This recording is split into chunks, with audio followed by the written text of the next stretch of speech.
वो सार्वजनिक करेंगे और इसके बाद वो चुनावी मैदान में उतरेंगे। आपको पता है कि प्रशांत किशोर के बारे में कहा जाता है कि वो तथ्यों को जुटा करके और भीड़ को अगर देखा जाए तो दोनों की भीड़ इस बात की तरफ इशारा कर रही थी कि राजबंधन एक साथ जुड़ा था, कुछ और कहानियां रची जा रही थी। देखिए, बांकीपुर सिर्फ एक उपचुनाव नहीं है। बांकीपुर के उपचुनाव सबसे बड़ी बात यह कि भारतीय जनता पार्टी ने एक बड़ा ट्विस्ट किया है। पनोरमा ग्रुप, जो सोचता है वो करता है। आपके अपने सपनों का आशियाना। नमस्कार, एक बार फिर से आपका बहुत बहुत स्वागत करते हैं। भीतर की बात लेकर के आपके सामने हाजिर हैं। कल पूरे दिन जैसा कि आपने देखा भी होगा कि बिहार की राजनीति ने एक नया इतिहास रचने की शुरुआत कर दी है। अब ये इतिहास रचा जाएगा या फिर टाइम टाइम फिक्स हो जाएगा, ये अलग बात है। लेकिन जिस तरह से बांकीपुर का ये प्रतिष्ठित सीट जो पटना साहिब लोकसभा के अंतर्गत आता है, लंबे समय से 4 दशक से भारतीय जनता पार्टी का गढ़ रहा है। अब सबसे बड़ी बात यह हो गई है कि बांकीपुर का जो महाभारत है, उसमें सवाल ये उठता है कि भारतीय जनता पार्टी और उसके एनडीए के सहयोगी अपनी प्रतिष्ठा बचा पाएंगे या नहीं। सवाल कई हैं, उन सवालों के जवाब आप भी ढूंढ रहे होंगे। जो नॉमिनेशन कल हुआ उसमें भी हमने कई बात आपको दिखाई, हमें स्पॉट पे जाकर के आपसे बात कर रहे थे, लोगों से राय मशवरा कर रहे थे। भीड़ को अगर देखा जाए तो दोनों की भीड़ इस बात की तरफ इशारा कर रही थी कि राष्ट्रीय जनता दल इस लड़ाई से अभी पिछड़ी हुई है। लेकिन हो सकता है कि राष्ट्रीय जनता दल जब नॉमिनेशन की प्रक्रिया समाप्त हो जाए, तय हो जाए कि कौन कौन उम्मीदवार है, उसके बाद अपना पत्ता खोले। देखिए, सीधे तौर पे देखा जा रहा है कि भारतीय जनता पार्टी की जो ताकत है उसकी और जो जनसुराज का एक नया दौर है उसकी, उसमें तुलना ज्यादा हो रही है। प्रशांत किशोर ने वास्तव में अपने आप को इस लड़ाई में, इस महाभारत में ला करके भारतीय जनता पार्टी के लिए मुश्किलें खड़ी कर दी। जैसा कि आपने देखा भी होगा कि नीरज सिन्हा के नॉमिनेशन में पूरा एनडीए गठबंधन एक साथ जुड़ा था। दिल्ली से बिग बॉस और मेन बॉस दोनों लगातार टकटकी लगाए हुए थे कि आखिरकार हो क्या रहा है। प्रशांत किशोर के हर एक्ट, हर एक्शन पर रिएक्शन आ रहा था भारतीय जनता पार्टी की तरफ से। रिएक्शन अलग अलग मिक्स जो कहा जाता है उस कल्चर में आ रहा था और कहीं ना कहीं ये बातें कही जा रही थी कि प्रशांत किशोर की ये भीड़ वोट में कन्वर्ट नहीं होंगी। कैडर नहीं है उनके पास। Bharatiya Janata party cadre based party है और यहाँ के लोग 40 वर्षों से जिस जायके का आनंद ले रहे हैं उसको बदलना नहीं चाहते हैं।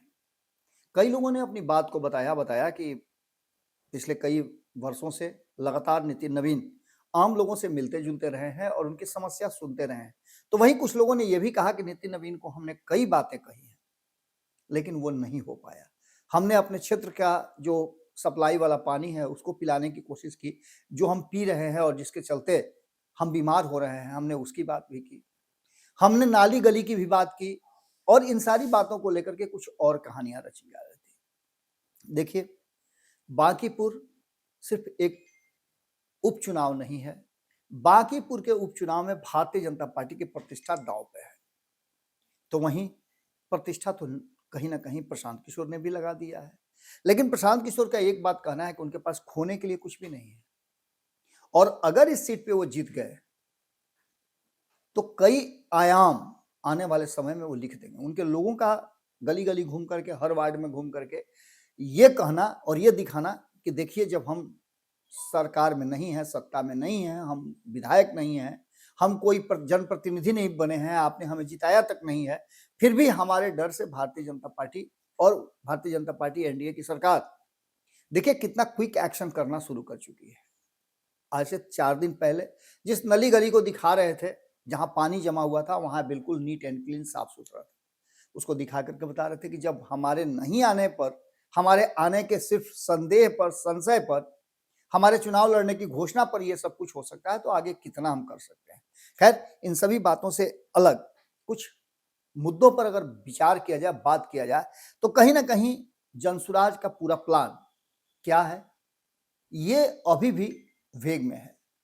18 तारीख से जनसुराज अपने अभियान की शुरुआत करेगा और कहा यह जा रहा है कि विजय थलपति भी प्रशांत किशोर के लिए पटना की राजधानी में आकर के, पाटलिपुत्रा में आकर के और बांकीपुर चुनाव प्रचार करेंगे। एक तो ये बात हो गई। दूसरी तरफ भारतीय जनता पार्टी भी कोई कोर कसर उठा नहीं रखेगी, छोड़ नहीं रखेगी, क्योंकि प्रतिष्ठा सिर्फ नीरज सिन्हा की नहीं है, यह प्रतिष्ठा पूरे एनडीए गठबंधन की है, भारतीय जनता पार्टी के बिग बॉस की है और भारतीय जनता पार्टी के सुपर बॉस की है। क्योंकि प्रधानमंत्री नरेंद्र मोदी के साथ साथ नितिन नवीन का भी प्रतिष्ठा फंसा हुआ है और आपने सुना भी होगा कि नितिन नवीन को ये मेरे बॉस हैं ये कह करके संबोधित करते हैं प्रधानमंत्री। सबसे बड़ी बात ये कि भारतीय जनता पार्टी ने एक बड़ा ट्विस्ट किया है इस पूरे खेल में। भारतीय जनता पार्टी ने अपने उम्मीदवार को बदला। क्या उम्मीदवार बदलने के पीछे की कोई बड़ी साजिश थी, बड़ा रणनीति था, या भीतर से कुछ ऐसी बात जानकारी मिल गई थी जिसके कारण उम्मीदवार को बदलना पड़ा? उम्मीदवार, ये तो अच्छा हुआ कि नामांकन की प्रक्रिया समाप्त होने के पहले ही भारतीय जनता पार्टी ने फैसला ले लिया, वरना अगर कोई ऐसी बात होती तो उम्मीदवारी भी कैंसिल हो सकती थी। कैंसिल तो अभी भी ये तय नहीं है कि किसका उम्मीदवारी होगा और किसका नहीं होगा। निश्चित रूप से प्रशांत किशोर ने जब अपना नामांकन दाखिल कर दिया है, जब नीरज सिन्हा ने कर दिया है, वीना मानवी ने किया। आपको बता दें वीना मानवी का आपको पता ही होगा कि उनकी गिरफ्तारी हुई है 420 के किसी केस में। उसके अलावे रेखा गुप्ता ने अपना पहले ही नामांकन कर दिया है। ये सभी परिस्थितियां और ये सारे, इसके अलावे भी कई लोग हैं जो अंतिम में 16-17 तारीख को आपको पता चल जाएगा कि कौन कौन जो हैं उनका नामांकन सही पाया गया और उनको उम्मीदवारी मिल गई है। अब ऐसे में एक सबसे मुश्किल जो घड़ी है वो ये है आम जनता के लिए सोचना और इन पार्टियों के लिए कि प्रतिष्ठा को कैसे बचाया जाए, क्या रणनीति बनाई जाए।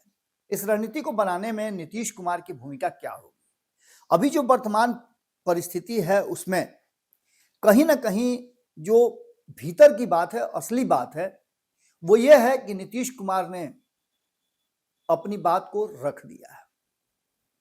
उनके लोग नामांकन प्रक्रिया में जैसा नीरज सिन्हा के लिए आए थे वैसे ही अभिषेक बंटी के लिए आए थे। अभिषेक बंटी के उम्मीदवारी के समाप्त होने या उनके वापस लेने के बाद निश्चित रूप से एनडीए गठबंधन 6-5 में पड़ा हुआ था कि वो कहे तो क्या कहे। लेकिन आप जानते हैं राजनीति में पिछली बातों को छोड़ करके नई कहानी रची जाती है और ये नई कहानी की रचना शुरू हो चुकी है। दूसरी तरफ नीरज सिन्हा को लेकर के अभी बहुत सारी बातें कही जा रही है। कहा तो ये जा रहा है कि प्रशांत किशोर के पास कई ऐसे डॉक्यूमेंट हैं जिसकी चर्चा हम लगातार कर रहे हैं, कई ऐसी जानकारियां हैं जिसको वो सार्वजनिक करेंगे और इसके बाद वो चुनावी मैदान में उतरेंगे। आपको पता है कि प्रशांत किशोर के बारे में कहा जाता है कि वो तथ्यों को जुटा करके और सीधा सीधा हमला करते हैं। प्रशांत किशोर को लेकर के एक बात जो बार बार कही जा रही है वो ये कही जा रही है कि बांकीपुर के इस रण में एक बड़ा ट्विस्ट उन्होंने पैदा कर दिया है। तेजस्वी यादव के देश से बाहर होने के कारण रेखा गुप्ता की उम्मीदवारी थोड़ी कमजोर पड़ रही है, लेकिन संभावना ये व्यक्त की जा रही है कि इस बीच में तेजस्वी यादव का आगमन भी हो जाएगा। इसी बीच आपको बता दें कि विधानसभा का मानसून सत्र भी चलेगा। उस सत्र में क्या होता है, क्या तेजस्वी यादव आते हैं या फिर पिछली बार की तरह वो पूरे सदन गायब रहेंगे? अब इन सभी बातों को लेकर के जो वर्तमान परिस्थिति बनी है उसमें कहा यह जा रहा है कि भारतीय जनता पार्टी पर दबाव बहुत ज्यादा है और खास करके ये दबाव सम्राट चौधरी के साथ साथ नितिन नवीन पर भी है। नितिन नवीन का ये दबाव क्या करेगा, किस तरह से रणनीतियां बनाई जाएंगी और किस तरह की बात होगी? सीधे तौर पे अगर देखा जाए तो 2026 में जब सम्राट चौधरी ने कमान संभाला, मुख्यमंत्री की कुर्सी संभाली, उसके बाद उनके लिए 30 तारीख का जो डेट है वो बड़ा ही महत्वपूर्ण है। 30 तारीख को आम जनता को समझाने में वो सफल हो गए। वोटिंग पैटर्न जैसा था 4 दशक से उसी तरह से चला और लोग जाकर के भारतीय जनता पार्टी के लिए अगर वोट करते हैं तो ऐसी स्थिति में भारतीय जनता पार्टी की प्रतिष्ठा बचेगी। लेकिन अगर प्रशांत किशोर आगे निकल गए तो ये मान के चलिए, और प्रशांत किशोर के आगे निकलने के पीछे की और कई कहानियां रची जा रही हैं। इस बीच में जनता दल यूनाइटेड के भीतर जो कुछ भी हुआ है, जनता दल यूनाइटेड के भीतर दो खेमे हो गए हैं। जनता दल यूनाइटेड में अब लोग ये भी बातें सोच रहे हैं कि नीतीश कुमार मेन बॉस हैं या कोई और मेन बॉस है। ये सभी बातें कहीं ना कहीं चल रही हैं। कौन नीतीश कुमार को कैदबंद किए हुए है, ये सारी चर्चाएं चल रही हैं। कौन लोगों से नहीं मिलने देता, ये भी बात हो रही है। ऐसी स्थिति में क्या भारतीय जनता पार्टी को जो सहयोग और जो मजबूती नीतीश कुमार देते थे, वो मजबूती बाकी के लोग नीतीश कुमार के एब्सेंस में दे सकते हैं? इस बात को लेकर के भी कहीं ना कहीं अब सवाल खड़े हो रहे हैं। तो आम जनता का रुख, जो ग्राउंड लेवल की बात है, भारतीय जनता पार्टी को इस पर विशेष सोचने की जरूरत पड़ेगी कि आम लोग ये बात बार बार कह रहे हैं और जिसको कहीं ना कहीं प्रशांत किशोर ने लोगों को उकसा करके, उकसा करके और ये बताने की कोशिश की है कि आपके पास एक मौका है जिससे न तो आप जिस सरकार को बनाए हैं 2025 में वो जा रही है, ना आपके साथ छल करके नीतीश कुमार के जगह पर दिखाया गया नीतीश कुमार को कि 5 साल ये करेंगे और उनके जगह पर सम्राट चौधरी को बैठा दिया गया, उन पर कोई असर पड़ना है, या फिर ना आपके कामकाज पे असर पड़ना है। असर ये पड़ना है कि आप एकमात्र सीट बांकीपुर अगर मुझे जिता देते हैं तो हम अंतर पैदा कर देंगे। हम आपके क्षेत्र को पूरे हिंदुस्तान का सबसे बेहतरीन क्षेत्र बना देंगे। और ये बात कह करके कहीं ना कहीं प्रशांत किशोर, अभी तक चूंकि उनको आजमाया नहीं गया है, टेस्ट नहीं किया गया है, तो उनका कहना है कि एक बार हमारा टेस्ट भी आप देख लीजिए। और यहीं आकर के वो पेच फंसता है। सारी परिस्थितियां, सारे कैडर, सब कुछ भारतीय जनता पार्टी के पक्ष में भले हो, इसलिए ये बात कह रहे हैं कि अभी अभी 202 सीट जीत करके एनडीए गठबंधन आया था, जिसमें 89 सीटें भारतीय जनता पार्टी की थी। अब वही भारतीय जनता पार्टी जिसने एक सीट के उम्मीदवार को राज्यसभा भेजा, नितिन नवीन को, अब 88 पर है, उसे 89 पूरा करना है। और वहां पूरा करने के लिए उसके सारे गोटी जो हैं वो फिट करने पड़ेंगे। प्रशांत किशोर का सिर्फ एक जो उनका आम लोगों से, बांकीपुर की जनता से डिमांड है, वो ये है कि एक सीट आप मुझे दीजिए। इस एक सीट पर मैं अगर कुछ नहीं कर पाता हूं, अंतर नहीं पैदा करता हूं और बांकीपुर के लोगों का मूड मिजाज, उनका जीवन स्तर नहीं बदलता है, तो मैं स्वयं इस्तीफा दे दूंगा। या फिर आपके पास मौका है, मात्र 3.5 साल है ना जी, 3.5 साल में आप 2030 में या 29 में जब भी चुनाव हो, आप मुझे बदल दीजिएगा और उसके बाद मैं चुनाव नहीं लड़ूंगा। अब इन सभी परिस्थितियों को आप ध्यान से देखिएगा तो कहीं ना कहीं जो कल देखने को मिला, हुजूम, भीड़, भले ही उसे बाहरी भीड़ कह लीजिए, भले ही उसे जो आप नाम दे लीजिए, लेकिन जमीनी हकीकत यह है कि भारतीय जनता पार्टी के कैडर, बूथ लेवल कार्यकर्ता पर कहीं ना कहीं प्रशांत किशोर का सर्जिकल स्ट्राइक हो रहा है। लोगों के मन मिजाज को बदल करके ये लोग देखना चाहते हैं। और वर्तमान जो परिस्थिति है उसमें नीतीश कुमार के जाने के बाद, मुख्यमंत्री की कुर्सी छोड़ने के बाद, एक कहीं ना कहीं वैक्यूम जरूर नजर आ रहा है। हालांकि सम्राट चौधरी ने बहुत प्रयास किया है और सम्राट चौधरी लगातार प्रयास कर रहे हैं। उनकी रणनीतियां, उनकी नीतियां, उनके काम करने का तरीका, वो जिस तरह से डिसीजन ले रहे हैं, ये सब कुछ बहुत ही संतुलित ढंग से चला रहे हैं। क्योंकि विपक्ष अगर हमला नहीं कर रहा है तो इसका मतलब है कि सरकार ठीक चल रही है। अब कुछ मुद्दों पर आप हमला कर सकते हैं, पैसा नहीं है, तनख्वाह नहीं मिल रहा है, ये सब बातें आप कर सकते हैं, ये कागजी बातें हैं। आम लोग इस बात पर बहुत ज्यादा इफेक्टिव नहीं होते हैं, इफेक्ट नहीं पड़ता है आम लोगों पे, क्योंकि उनको पता ही नहीं है कि कागजों पर क्या हो रहा है। फैक्ट यही है कि सम्राट चौधरी फैसला कर रहे हैं, सम्राट चौधरी ये दावा कर रहे हैं, ये वादा कर रहे हैं कि आपको कुछ नहीं होने देंगे, सुशासन की सरकार हम ला करके रखेंगे और अपराधियों को बिहार से खदेड़ करके रहेंगे। ये सभी बातें वो वादा कर रहे हैं। और सबसे बड़ी बात कि विकास को लेकर के उनका विजन जो है वो साफ साफ नजर आ रहा है। अभी मैं आपको बता दूं कि एक सप्ताह पहले हमारे संपादक नमन मिश्रा जी से भी बातचीत हुई थी, मुख्यमंत्री सम्राट चौधरी की। इसके बाद उनकी मुलाकात उद्योग मंत्री से भी हुई थी। इसके अलावे और कई नेताओं से उनकी मुलाकात हुई थी जो सरकार में हैं और बिहार में कैसे उद्योग को लाया जाए इसके लिए अलग अलग कंट्री के जो इन्वेस्टर्स हैं उनसे उनकी टीम मुलाकात कर रही है। G3 के माध्यम से वो पूरे दुनिया भर से इन्वेस्टर्स को बिहार लाने की बात कर रहे हैं। इसके लिए एक प्लान भी तैयार हुआ है और अभी भी वो एक कंट्री में गए हैं जहां से इन्वेस्टर को लाने के लिए बातचीत कर रहे हैं। ऐसी स्थिति में एक बात तो सीधे सीधे नजर आ रहा है कि कहीं ना कहीं बिहार बदलने की दिशा में आगे बढ़ चुका है, लेकिन फिर सवाल वही आ जाता है कि सम्राट चौधरी की प्रतिष्ठा दांव पर निश्चित रूप से है और प्रतिष्ठा तो दांव पर नितिन नवीन की भी है। अगर ये सीट कहीं लूज कर जाते हैं तो निश्चित रूप से भारतीय जनता पार्टी के साख पर बट्टा जरूर लगेगा और इसमें क्या रोल निभाएंगे तेजस्वी यादव, कितना बेहतरीन ढंग से वो चुनाव लड़ते हैं, दूसरे नंबर पे आते हैं, तीसरे नंबर पे आते हैं, या फिर बहुत सॉफ्ट कहिए एक तरह से डम्मी की तरह लड़ करके और सम्राट चौधरी और नितिन नवीन की प्रतिष्ठा जाए, इसके लिए जनसुराज को, प्रशांत किशोर को समर्थन करते हैं भीतर ही भीतर, ये भी बात हो सकती है। हालांकि मैं आपको बता दूं कि मैंने एक एंगल आपको ये बताया था कि कहीं ऐसा तो नहीं कि ये सारा स्वांग, सारा खेल भारतीय जनता पार्टी रच रही है जिससे कि विपक्ष पूरी तरह से ध्वस्त हो जाए और जैसे आईपी गुप्ता एकमात्र विधायक अपनी पार्टी के हैं, वो अंतर पैदा कर रहे हैं और तेजस्वी यादव को उन्होंने साइडलाइन कर दिया है, मुख्य विपक्ष की तरह वो काम कर रहे हैं।